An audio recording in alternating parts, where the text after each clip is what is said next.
Let's bring in Republican Senator Lindsey Graham of South Carolina, outgoing head of the Senate Judiciary Committee and incoming ranking member of the Senate Budget Committee. Great to have you here this afternoon, sir, and welcome to America Reports.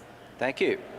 I'll start first on the Amazon story. If it does turn out that Jeff Bezos and Amazon put politics ahead of public health, should there be some sort of accountability there? I don't know what kind of accountability you would have, but let's ask ourselves the following question. Is Jeff Bezos friendly to the Democratic cause? Yes. He owns the Washington Post. Yeah, I think it's pretty bad that if they had this capability, they should have shared it with the Trump administration. Here's what I think. The drug companies had the vaccine. They knew it was going to work days before the election. They waited to after the election to announce it. I think if it had been a Democratic president, they would have announced it before the election. I think what Amazon's doing is pretty disgusting. If in fact they could have helped the Trump administration and they chose not to because they don't like him, that's not a good moment for the Amazon company. And we know the drug companies provided their own explanation for why it took those long days. But Amazon doesn't seem to, when Fox News reached out to them, be providing clear explanation of this. Senator, you have been intimately involved in the past administration. What so far has been your communication with the Biden administration? Not much. I talked to Tony Blinken, the Secretary of State nominee, who appeared before the Foreign Relations Committee, and I was stunned. He said that China is involved in committing genocide against the Uyghurs, a minority Muslim population in China. He believed that Iran was the largest state sponsor of terrorism. So he gave very candid answers, but that's pretty much been my contact.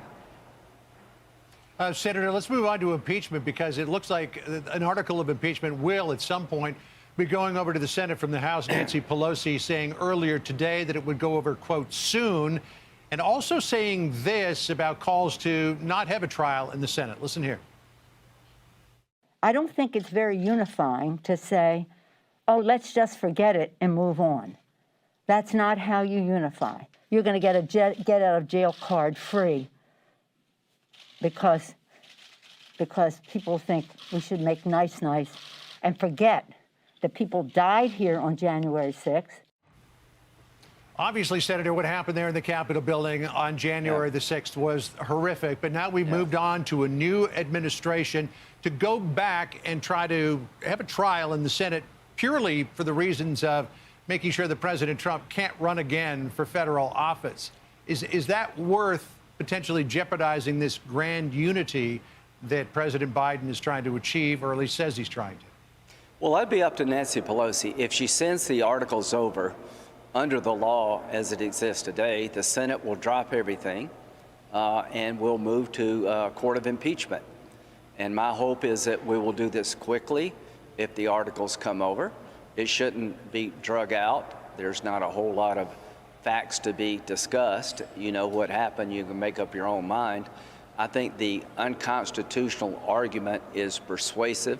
I'm hoping a Democrat or two will believe that impeaching a president out of office is bad for the presidency, bad for the country as a whole. So my hope is that if we do get the articles of impeachment, that we move forward quickly. We're not going to do two things at once. We're not going to enact the Biden agenda in the morning and impeach President Trump in the afternoon. If the articles come to the Senate, we will focus on them exclusively. I look forward to making the argument that this is unconstitutional, and we'll see what happens. Real quick follow-up on that, Senator. Do you mean no witnesses, no evidence? Do you mean that quickly? That'd be up to the presenters. If I'm the Trump team, I don't know if you need any witnesses here. My belief is that what the president said at the rally is not incitement under the law, that the people who defiled the Capitol made a conscious choice to do so. They should be held accountable. And the question that needs to be asked of Speaker Pelosi, regardless of the reason people came to the Capitol, how could an unarmed mob 20 years after 9/11 occupy the House and the Senate? That, to me, needs to be talked about a lot, not just during impeachment, but afterwards. How could it be 20 years after 9/11, a group of unarmed people could literally take over the Capitol during a joint session of Congress? I'd like to see what she says about that. Senator, some Democrats are accusing Republicans of giving reconnaissance tours to people in the days ahead of the riot there on Capitol Hill. Congressman Steve Cohen accusing Lauren Boebert, Republican of Colorado, of doing that. Let's listen to what Cohen said and then what Boebert said.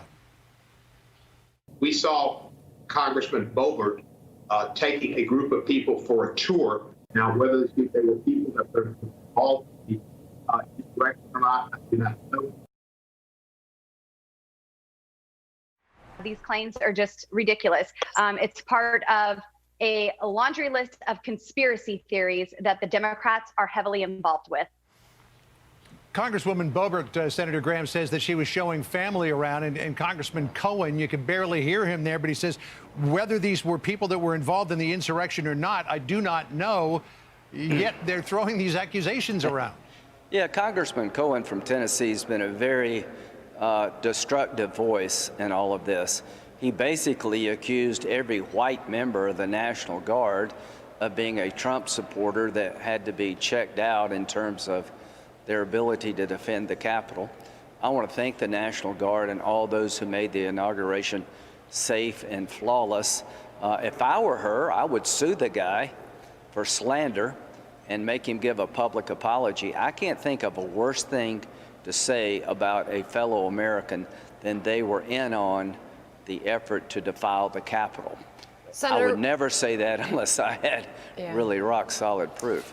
Real quick, with the few seconds that we have left, you've seen the number of executive actions that this new president is taking in the first couple of days of office. What concerns you the most that you've seen him do so far? Well, he doesn't have the ability or doesn't have the will to stand the left down. These executive actions, I think, are going to make us less energy independent. It's going to hurt the economy, but that's a political debate. President Biden could, by picking up the phone, stand down impeachment. He could say to Speaker Pelosi, President Trump is in Florida. I'm ready to move on. It's time for the country to move on. His refusal to do that shows me that he really doesn't have the ability or the willingness to unify us, because that would be a layup. So I believe that Republicans are going to unite strongly around the idea that this is an unconstitutional effort to impeach President Trump, and that in the coming days we will get this trial behind us. Senator Lindsey Graham, appreciate your time this afternoon. Thank you. Thank you.